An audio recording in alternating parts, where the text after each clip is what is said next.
오늘은 2019년 6개월 동안 하나님이 베풀어 주신 은혜를 기억하며 감사드리는 맥주 감사 주일입니다. 6개월을 생각해 볼 때 하나님이 베푸신 은혜 가운데 어떠한 것들이 우리 마음에 기억되어 있습니까? 저는 우리 교회에서 이렇게 사역하면서 6개월 동안에 참 하나님이 도우시고 하나님이 사랑하시는구나, 이것을 많이 느끼게 되었습니다. 특별히 제자훈련 사역을 하고 있는데 저는 세 반을 공부를 시킵니다. 주일날 6시부터 시작하면 보통 2시간 반 내지 3시간을 하고요. 화요일과 목요일은 저녁 7시에 시작하면 보통 한 2시간 반에서 3시간을 합니다. 세 반을 제가 가르치고 있습니다. 그래서 매 집에 가면 이래 해가 있을 때 가는 적이 거의 없는 거예요.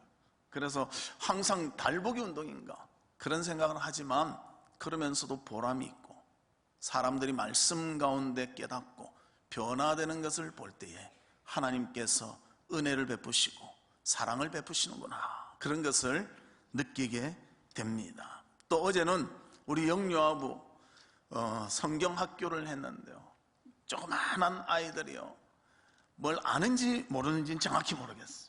아는지 모르는지는 정확히 모르겠는데요, 찬송 부르고 활동하고 이런 거 보면서 참 하나님이 우리 교회를 사랑하시는구나, 저 어릴 때부터 하나님을 만나고 하나님을 안다는 것, 이것보다 더 복된 것이 어디 있을까, 그런 생각이 들었습니다. 그래서 어제는 아이들 자꾸 기도도 하는데 한 애는 막 울고 도망가더라고. 그리고 어떤 애는 느긋하게 앉아가지고 그렇게 기도하는 것을 보면서 참 우리의 미래가 밝겠다, 이런 생각을 하게 됩니다. 그래서 우리가 언제나 하나님 앞에서 믿음 가운데 바로 서고 진리 가운데 바로 서도록 항상 주님께 주목하는 우리 성도님들 되시기를 주님의 이름으로 축복합니다. 그래서 올해 표가 축복의 그릇을 준비하자잖아요. 아무리 하나님이 복을 주셔도요, 그릇이 없으면 담을 수가 없습니다. 그래서 그릇을 잘 준비해서 올 한 해 동안, 이제 남은 6개월 동안도 주의 은혜와 기쁨이 충만하시기를 주의 이름으로 축복합니다. 오늘 본문의 말씀에 보면 감사와 찬송에 대한 중요성을 보여주고 있습니다. 하나님께 드리는 제물 중에 그래도 가장 귀한 제물이 바로 황소인데, 이 황소를 드림에도 불구하고, 제사 드린다는 것은 예배 드리는 것입니다. 드림에도 불구하고 감사와 찬송이 없다면 그것은 하나님을 기쁘시게 할 수 없다고 말씀해주고 있습니다. 우리가 이 자리에 모일 때에도 하나님에 대한 감사가 마음에 있어야 합니다. 그뿐만이 아니라 하나님께 대한 그 베풀어 주신 은혜를 기억하며 주님 앞에 나올 때 우리는 하나님께서 우리를 얼마나 사랑하시고 얼마나 지켜주시며 얼마나 은혜 베풀어 주셨는가를 깨닫고 주님께 영광 돌리게 되고, 그 영광 돌리는 모습을 보고 하나님은 기쁨을 가질 수 있게 되실 것입니다. 그래서 언제나 하나님 앞에서 믿음의 바른 자세를 가지고 주께 영광 돌리는 우리 성도님들 되시기를 주의 이름으로 축복합니다. 그러면 첫 번째로, 우리가 감사와 찬송은 하나님의 하신 일을 알 때에 하게 된다는 것입니다. 아무나 감사하지 않습니다. 아무나 찬송하지 않습니다. 찬송이란 것은요, 내 마음을 쏟아 하나님에 대한 가사가 표현돼야 된대요. 그냥 노래를 부르는 사람도 있습니다. 왜 그런가? 하나님의 하신 일을 모를 때는 노래밖에 되지가 않습니다. 그러나 하나님의 하신 일을 알 때는 진정한 감사와 기쁨이 우리 가운데 나오게 되는 것입니다. 그래서 누가 하나님의 이름을 찬양할까요? 믿는 사람들입니다. 믿지 않는 사람은 하나님의 이름을 찬송하지를 않습니다. 누가 하나님의 위대함을 말할 수 있겠습니까? 하나님에 대해서 어렴풋이하는 자 말할 수가 없습니다. 하나님에 대해서 알고 그 사실을 경험하고 그 사실을 내 삶 가운데 분명히 깨달았을 때에 우리는 하나님의 위대하심을 말할 수 있게 되는 것입니다. 오늘 본문에 보면 시편 69편은 다윗이 아들 압살롬에 의해서 어려움을 당한 후에 기록한 시의 말씀입니다. 고난 중에서도, 아픔 중에서도, 아들에 의해서 구태타가 쫓겨나는 그런 슬픔을 맛본 중에서도 하나님께서 이 모든 것을 지켜주시고 하나님께서 함께해 주셨기 때문에 이 어려운 순간을 잘 넘겼음을 감사하며 찬송 부르는 시가 바로 시편 69편의 시인 것입니다. 하나님은 우리가 어떤 형편에 처했든지 어떤 환경에서 힘들어하든지 우리를 외면하지 않으십니다. 하나님을 찾는다면 하나님은 우리 곁에 오시고 우리에게 용기를 주시고 위로해 주시고 힘을 다하여 주십니다. 여러분들 육체적으로 힘든 분들 있습니까? 하나님을 의지하십시오. 우리 성도들 중에서도 수술을 한다 이러면 제가 주는 성경 구절이 있습니다. 어떤 분 그래요, 목사님 한 며칠 후에 제가 수술해야 되는데 두려워서 막 떨려서 어떻게 할 수는 없습니다. 그래서 이제 제 목양실에 오셨습니다. 그리고 기도하고 제가 그 성경 구절을 드렸습니다. 그리고 꼭 읽으십시오. 하루에 100번도 좋으니 계속 읽으십시오. 기억날 때마다 읽으십시오. 근데 그분이 그러는 거예요. 수술 끝난 후에 목사님 언제 수술 시작했는지 모르고 언제 끝났는지 모르게 참 마음이 너무 편했습니다. 하나님의 말씀의 능력이 이러한 줄 제가 체험했습니다. 감사합니다. 우리 사랑하는 성도들도 말씀 가운데 위로받고 새 힘을 얻는 모두가 되시기를 주님의 이름으로 축복합니다. 우리가 하나님의 말씀을 접해야 됩니다. 그 말씀 가운데 발견해야 됩니다. 그 말씀 가운데 은혜를 누려야 합니다. 그래서 그 말씀이 나를 지배할 때에 내 삶의 고통과 아픔과 어려움이 있어도 그것을 극복하며 이겨낼 수가 있는 것입니다. 그래서 하나님께서는 우리와 함께 계시며 우리의 필요를 채워주시며 우리의 모든 것을 도와주시고 우리의 모든 것을 아시며 우리의 가장 적절할 때에 함께 해주시며 은혜를 베풀어 주시는 줄 믿습니다. 이것을 깨달은 다윗이 하나님 앞에 이 시편으로 감사와 찬송을 드리고 있는 것입니다. 2019년 우리 6개월을 살아왔는데요, 하나님의 베푸신 은혜가 무엇이었습니까? 또 반대로 어떤 어려움을 만나셨습니까? 또 이 어려움 가운데 어떻게 이기셨습니까? 모든 것이 하나님이 도와주시고 하나님이 함께 해주셨기 때문에 우리가 어려움 가운데 인내하며 어려움 가운데 극복하며 모든 것을 승리한 줄로 믿습니다. 진행 중에 있더라도 결코 하나님을 의심하지 마십시오. 하나님께서는 끝까지 우리 편이 되시며 끝까지 우리를 사랑하시며 끝까지 우리의 모든 것을 도와주시고 인내할 수 있도록 주간해 주실 줄을 믿습니다. 그런 자 하나님 앞에 감사할 수 있고요, 그런 자 입을 벌려 하나님을 찬양할 수가 있습니다. 그래서 우리 모든 성도님들 하나님이 행하신 바를 깨달아 감사와 찬송이 넘치는 그런 아름다운 신앙의 모습이 있기를 주님의 이름으로 축복합니다. 미국의 뷰라라는 한 성실한 간호사가 있었습니다. 그는 열심히 환자를 돌보고 정말 많은 사람에게 유익을 주려고 애쓰며 살았습니다. 그러나 갑자기 급성 관절염이 찾아왔습니다. 이 관절염은 너무 급하게 확 퍼졌기 때문에요, 전체 몸을 쓸 수가 없는 거예요. 마디마디마다 쓸 수가 없는 거예요. 오른손 하나를 빼고는 전혀 쓰질 못하고 고통 가운데 이 뷰라라는 간호사가 너무나 힘들고 어려운 상황을 맞이하게 됐습니다. 그래서 며칠 동안은 원망과 불평이 가득 찼습니다. 왜 하필 나에게 이런 어려움을 주실까? 나는 간호사로서 다른 사람을 도와야 되는데 내 자체도 어떻게 움직이지 못하는 이런 사람이 되지 않았는가? 그렇게 절망했습니다. 그러다가 하루 이틀이 지나니까 마음이 바뀌기 시작했습니다. 그래도 감사하다. 하나님께서 내 오른손은 그냥 놔두셔서 오른손을 움직일 수 있겠구나. 그리고 이 뷰라라는 사람은 병실에 전화를 설치했습니다. 그리고 입은 움직일 수 있고 손가락은 움직일 수 있으니까 이 병원에서 이 전화를 가지고 병상의 환자들에게 연락을 시작했습니다. 또 치료 중인 환자들에게 연락을 했습니다. 그리고 그들에게 위로의 말을 주고 또 그들에게 힘을, 용기를 가지라고 그런 말들을 전해주었습니다.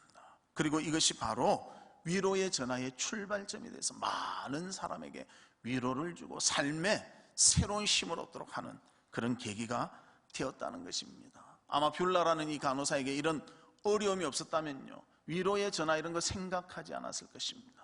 그러나 위기 상황이 닥쳤을 때 그 가운데서도 은혜 베푸시며 함께 하신 주님을 발견하며 하나님과 함께 할 때에 사람을 위로할 수 있는 위로의 전화가 출발될 수가 있었다는 것입니다.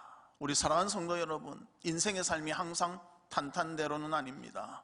어려움도 있습니다. 고난도 있습니다. 그러나 이 고난을 보는 시각이 어떠냐에 따라서 그 결과는 판이하게 달라질 것으로 생각이 됩니다. 절망하고 아파한다면요, 절망 속에 갇힌 자가 될 것입니다. 그러나 그 가운데서도 하나님이 베푸신 은혜가 무엇이며 하나님께 감사할 것이 무엇이며 주님께서 원하신 것이 무엇인가를 발견하고 그 일을 감당한다면 뷰라 그 간호사와 같이 사람들에게 위로를 주며 힘을 줄 수 있는 그 일을 감당할 줄로 믿습니다. 이 하나님을 발견한 자 찬양하며 감사할 수 있을 줄로 믿습니다. 하나님의 하신 일을 주목하여 보고 그 하신 일에 감사와 찬송을 드리는 우리 성도님들 되시기를 주님의 이름으로 축복합니다. 두 번째로는 감사와 찬송은 하나님을 기쁘시게 하는 것입니다. 오늘 본문 말씀에서 보면 하나님께 드리는 제물 중에 황소를 드리는 것은 최상의 것을 드린다고 말하고 있습니다. 하지만 이보다 더 하나님을 기쁘시게 하는 것이 있습니다. 그것은 바로 감사와 찬송이라는 것입니다. 그래서 본문 30절, 31절에 보면 이렇게 말합니다. 내가 노래로 하나님의 이름을 찬송하며 감사함으로 하나님을 위대하시다 하리니 이것이 소 곧 불에 굽이 있는 황소를 드림보다 여호와를 더욱 기쁘시게 함이 될 것이라. 찬송하며 감사하는 것, 이것이 황소를 드림보다 하나님께 기쁨이 될 것이다. 이렇게 고백하고 있습니다. 하나님이 우리에게 원하신 것은 무엇인가? 우리의 마음이라는 거예요. 마음이 있는 자는요, 시간을 드립니다. 마음이 있는 자는 하나님을 위해서 헌신합니다. 마음이 있는 자는 주님을 위해서 희생하기를 잘 한다는 것입니다. 마음이 없기 때문에 우리가 하지 못하는 것이 얼마나 많습니까?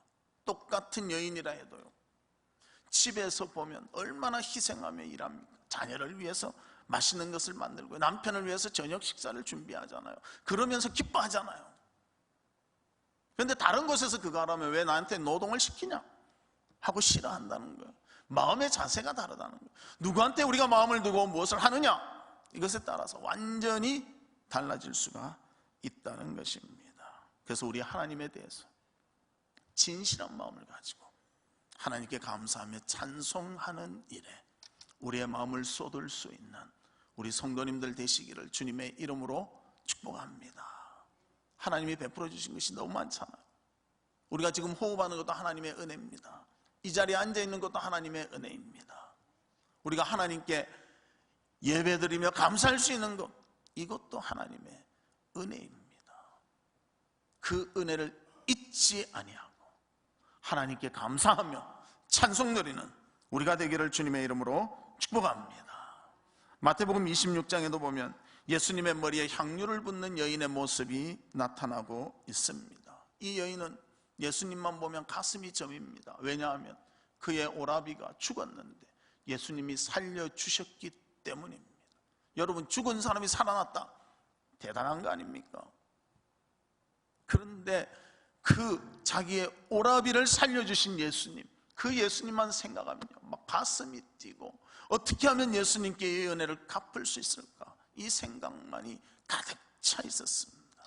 그래서 그가 생각한 것이 귀한 나드 향유를 준비해서 언젠가 예수님을 만난다면 이 나드 향유를 주님께 부어드리리라, 그 생각을 하고 있었습니다. 그러다가 예수님이 찾아오시게 되었고요, 그 향유를 붓는 순간이 나타나게 되었습니다. 그래서 마태복음 26장 6절에서 7절 말씀에 보면 예수께서 베다니 나병 환자 시몬의 집에 계실 때에 한 여자가 매우 귀한 향유 한 옥합을 가지고 나와서 식사하시는 예수의 머리에 부으니, 주님의 머리에 부었다고, 또 다른 구절을 보면 발에 부었다고 이렇게 표현하기도 합니다.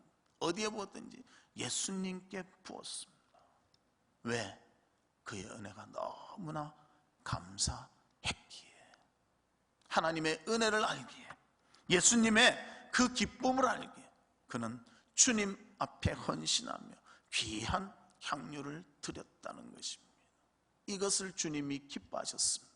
주님이 기뻐하셨기에 우리가 기록된 성경에 기록되고 지금 사는 우리도 이 역사적 사실을 알고 있다는 것입니다.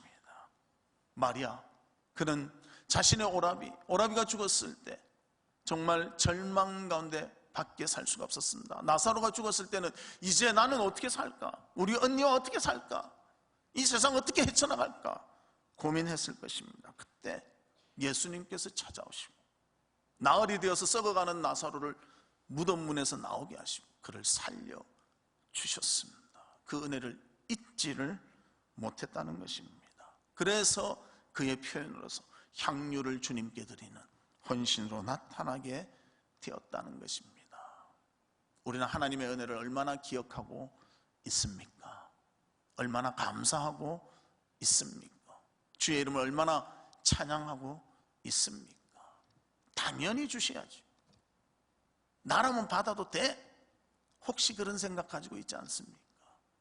그러나 우리는 모두 부족하고 모두 연약하지만 예수님께서 우리를 사랑하시고 은혜를 베풀어 주시기 때문에 받게 된다는 것입니다. 부족해도 주시고요, 연약해도 주시고요, 갈급해도 주시고 하나님의 은혜가 우리 가운데 임하기 때문에 우리는 그 은혜를 힘입으며 살아가는 자들임을 깨닫기를 바랍니다. 그리고 주님 앞에 찬송과 감사와 영광을 드릴 수 있는 우리 모두가 되시기를 바랍니다. 우리가 잘 아는 소크라테스 철학자가 이런 말을 했습니다. 이 세상에서 가장 부유한 사람은 가장 적은 것으로 만족할 줄 아는 사람이다. 우리 한번 같이 읽어볼까요? 이 세상에서, 시작. 이 세상에서 가장 부유한 사람은 가장 적은 것으로 만족할 줄 아는 사람이다. 요즘 사람들은 만족하지 않습니다. 점점 좋은 것만 원해요. 점점 자기들에게 적합한 걸 원합니다. 그리고 더 좋은 것이 나오면요, 이제껏 애써서 쓰던 거 탁 버리고 그것을, 신상품을 사서 그것을 좋아합니다. 그러나 우리에게는 하나님이 주신 것에 대한 만족이 필요하다는 것입니다. 세상 사람들 만족하는 사람보다 만족 못하는 사람이 훨씬 많습니다. 그런 한 예를 알려드리겠습니다. 하워드 휴즈라는 사람이 있었습니다. 이는 젊을 때부터 엄청난 재력가가 되었습니다. 그래서 주변의 사람들이, 이야, 어떻게 저 젊은 사람이 저렇게 부자가 되었을까? 그는 헐리우드 영화, 그 영화의 그 기초가 되도록 했던 사람이고요, 또 최고의 인기를 누리던 뉴욕 브로드웨이 연극과 뮤지컬도 그의 사업 가운데 하나였습니다. 그뿐만이 아니라 미국의 최대 텔레비전 방송국인 ABC 방송국과 또 TWA 항공사의 지분을 그는 가지고 있었던 사람이었습니다. 젊은 사람으로서 빠른 시간에 많은 재산을 불렸던 사람은 거의 없을 정도로 대단한 사람이 하워드 휴즈였습니다. 그런데 그에게 기자가 찾아와서 물었습니다. 어떻게 하면 행복해질 수 있습니까? 그때 이 하워드 휴즈가 이렇게 말했습니다. 사람이 행복해지려면 얼마나 돈을 벌어야 한다고 생각하십니까? 하고 기자가 물으니 이렇게 답했습니다. 무조건 지금보다 더 가져야 행복합니다. 더 가져야지. 더 갖지 못한다면 행복하지 않습니다. 그가 많이 갖고 있는데도요, 더 가져야 행복합니다. 그렇게 살다 보니까 주변의 사람들 다 떨어져 나갔습니다.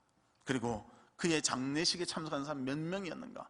10명도 되지가 않았다고 그렇게 기록이 되어 있습니다. 감사하지 못하는 사람, 하나님께도 인정받지 못하지만 사람들에게도 인정받지를 못합니다. 오늘부터 좀 감사를 많이 할 수 있는 우리 성도들 되시기를 주님의 이름으로 축복합니다. 뭐 조금만 도움이 돼도 감사합니다. 좀 그렇게 우리 말합시다. 예, 밥을 먹을 때도 먹고 나서 잘 먹었습니다. 좀 이렇게 감사를 합시다. 예, 우리는 잘 먹었을 땐 감사 안 하고 맛이 없을 땐 뭐라고 합니까? 밥을 왜 이렇게 했냐? 그러잖아요. 그러지 말고 참 제주도 용하시네요. 밥을 이렇게도 저렇게 하시고 감사합니다. 좀 이래 대답할 수 있는 그런 여유도 있고 기쁨도 있는 우리 성도들이 되셨으면 합니다. 세 번째로는 감사와 찬송하는 자에게 하나님은 더한 축복을 주신다는 것입니다. 감사하는 것도 기쁨인데요, 감사하면 하나님 더 주신다고 말합니다. 누가복음 17장에 보면 10명의 나병 환자들에 대한 이야기가 나옵니다. 나병 환자가 예수님을 찾아옵니다. 나병이 걸렸기 때문에 가까이 가지도 못하고 소리를 지릅니다. 다윗의 자손 예수여, 우리를 불쌍히 여겨주시옵소서. 그리고 소리를 지릅니다. 예수님께서 그들에게, 제사장에게 가서 너희의 몸을 보이라, 그렇게 말합니다. 그리고 병이 나았습니다. 당시로 말하면 불치병이거든요. 쉽게 말하면 우리 암 환자 10명이 예수님 지나가니까 예수님 우리 좀 고쳐주세요 하니까, 그래? 병원 가서 진료봐라. 다 보니까 암덩어리 싹 없어지고 나은 거나 똑같단 말입니다. 그런 일이 벌어졌습니다. 그래서 누가복음 17장 12절과 13절에 이렇게 말합니다. 한 마을에 들어가시니 나병 환자 10명이 예수를 만나 멀리 서서 소리를 높여 이르되 예수 선생님이여, 우리를 불쌍히 여기소서. 여기소서. 주님 앞에 나와서 간절히 구할 때 하나님께서, 예수님께서 그를 고쳐주셨습니다. 인간의 힘으로는 고칠 수 없는 불치병, 당시에 누구도 고칠 수 없기 때문에 격리시켰던 그 병에서 깨끗이 고침을 받게 해 주셨습니다. 10명이 모두 다 고침을 받았다는 것입니다. 그런데 고침받은 후에 예수님께 와서 감사한 사람은 딱 한 사람밖에 없었습니다. 누가복음 17장 17절, 예수께서 대답하여 이르시되 10사람이 다 깨끗함을 받지 아니하였느냐? 그 9은 어디 있느냐? 여러분은 한 사람이 되시겠습니까? 나머지 9이 되시겠습니까? 하나님의 은혜를 받았는데, 하나님이 고쳐주셨는데 감사하다는 말은 한 사람 너밖에 없구나, 예수님이 말씀하고 있습니다. 현대는 점점 감사가 사라지는 것 같아요. 왜냐하면 삶의 기대치가 높아지기 때문에 그런 것 같아요. 제 초등학교 때만 해도요, 여름 성경학교 하면 다른 거 없습니다. 선생님 한 2명이, 한 사람은 북 들고 한 사람은 뭐 이래 종이 쪽지 들고 북 빵빵 치면요, 애들 막 구름대같이 몰려왔습니다. 요즘 그러면 한 명도 안 쫓아옵니다. 뭘 막 적어야 됩니까? 뭘 주면 뭘 어쩌고 저쩌고, 뭐 특별한 시간 뭐가 있고, 뭐 그래야 올까 말까. 점점 감사를 좋아하지도 않고요, 뭔가 흥미거리, 기대치가 자꾸만 높아져. 옛날에는 교회에 오면 집에 있는 것보다 더 좋은 시선을 가지고 뭘 했거든요. 그래서 와, 이런 것도 있구나 하는데 요즘은 집에 가면 더 좋아. 자, 텔레비 켜라 하면 예 주인님 띠라릭 하고 탁 키고, 밥 해놔라 전화해 놓으면 촥 해놓잖아요. 다 해놓잖아요. 그러니 뭐 교회 와서는 뭐 해놔라 하면 아무도 안 해주는데, 더 재미가 없는데. 그러니 점점 기대감이 높아지고 감사가 낮아지고 있습니다. 그러나 성경은 기대감이 높아진다고 감사를 하지 말라고 말하지 않습니다. 감사하라, 하나님을 찬송하라, 주님의 은혜를 기억하라. 그래서 우리에게 중요한 것은요, 하나님이 우리에게 베푸신 은혜가 무엇인가를 기억하고 그것에 대해서 감사하며 찬송하며 살아야 한다는 것입니다. 그래서 성경 말씀에도 보면 12년 동안 혈류병으로 앓아누웠던 여인에게 예수님은 이렇게 말씀하십니다. 그에게 이르시되 일어나가라, 내 믿음이 너를 구원하였느니라. 또 소경 바디메오에게는 이렇게 말합니다. 바디메오에게도 너 믿음이 너를 구원하였느니라, 동일하게 말씀하셨다는 것입니다. 주님 앞에 우리가 감사하게 되는 것은요, 하나님이 어떠한 일을 하셨는가 깨닫고 그에 대한 믿음이 있을 때 하나님 앞에 더욱더 감사하게 된다는 것입니다. 그래서 한 명, 문둥병자, 그 나병 환자 중에 한 명 고침 받은 자에게는 하나님께서 이 말씀을 하셨습니다. 19절에 보면 그에게 이르시되 일어나가라, 내 믿음이 너를 구원하였느니라. 육신의 고침만 받은 것이 아니라 영혼의 고침까지 주님께서 하셨음을 우리에게 보여주십니다. 하나님께 감사하는 자, 내가 기대하지 않았지만 그 기대보다도 더 대단한 것을 얻을 수가 있습니다. 하나님께 그 향유를 부어드렸던 마리아도요, 그는 단순히 향유를 드렸지만 예수님의 장례를 준비하는 자가 되었다고 성경은 말씀해주고 있습니다. 언제나 하나님 앞에 감사와 찬송을 드릴 수 있는 우리 모두가 되시기를 주님의 이름으로 축복합니다. 미국에 가면 뉴 잉글랜드라는 그 장소가 있습니다. 그곳에 가면 지금도 추수감사절 때마다 하는 그런 그 전통이 있다고 합니다. 그건 뭔가 하면요, 옥수수 5개를 놓아둔다고 합니다. 왜 그런가 하면 청교도 이민들이 미국에 건너왔을 때 첫 겨울 모진 어려움을 이기다 보니까요, 먹을 것이 별로 없는 거예요. 그래서 다 먹을 것이 없으니까 하루 식량이 뭐냐? 옥수수 5개였다는 것입니다. 여기 옥수수 좋아하시는 분도 계시겠지만 옥수수 안 좋아하시는 분은 줘도 안 먹습니다. 요즘 옥수수 줘도 안 먹잖아요. 저는 옥수수 좋아합니다. 그래서 제 아내가 옥수수를 딱 저한테 만들어주면 제가 여보 수고했어, 당신은 바로 천사요, 이러면서 제가 맛있게 먹었어요. 근데 옥수수를 줘도 안 먹는 사람이 있어요. 제가 보니까 옥수수 짝인데도 안 먹고 탁 가더라고요. 그래서 저 맛있는 옥수수를, 사람마다 다르겠죠, 느낌이 다르겠죠. 그런데 이 뉴 잉글랜드 지역에 전통이 뭔가 하면 추수감사절에 5개의 옥수수를 놔두고 그거로 하루를 연명했기 때문에 주는 그런 전통이 되었다는 것입니다. 그래서 그 많은 사람들 중에 건강을 유지했던 사람은 7명 밖이고요, 반 이상은 그 영양실조에 걸렸다고 그럽니다. 그리고 그 다음에 배가 이제 영국으로 돌아가는데요, 과연 몇 명이 돌아갈까? 한 명도 돌아가지 않았습니다. 선원들만 돌아갔다고 합니다. 어려운 가운데서도 하나님이 지켜주시고 하나님이 함께 하시고 하나님이 이 신대륙을 우리한테 주신 것은 주님의 은혜다 느꼈기 때문에 그들은 힘든 자리지만 그 자리에 남았습니다. 그리고 세계 강국 미국의 백성이 되었다는 것입니다. 지금 현재는 우리에게 힘들 수도 있습니다. 아픔의 시간일 수도 있습니다. 고난의 시간일 수도 있습니다. 그러나 이 시간이 지나서 하나님의 은혜와 사랑이 임한다면 우리는 더 하나님의 풍성함을 누리며 살아갈 그런 자들인 줄 믿습니다. 우리 사랑하는 성도들이요, 지금 힘들다고 포기하지 마십시오. 지금 어렵다고 포기하지 마십시오. 6개월 동안도 하나님이 지켜주셨고 은혜를 베풀어 주셨고 함께해 주셨습니다. 2019년 마지막 또 주일 때는 하나님이 또 어떻게 우리한테 감사가 넘치도록 해주신지 분명히 무언가 느끼게 해주실 줄 믿습니다. 주님 앞에 기쁨으로 감사하며 찬양 드릴 수 있는 우리 모두가 되시기를 주님의 이름으로 축복합니다. 말씀의 결론을 맺겠습니다. 성도가 삶 속에서 감사하는 것은 하나님이 우리에게 베푸신 은혜를 깨달을 때, 발견할 때 되어지는 일입니다. 우리는 우리의 삶을 통해서 하나님께 감사하기를 바랍니다.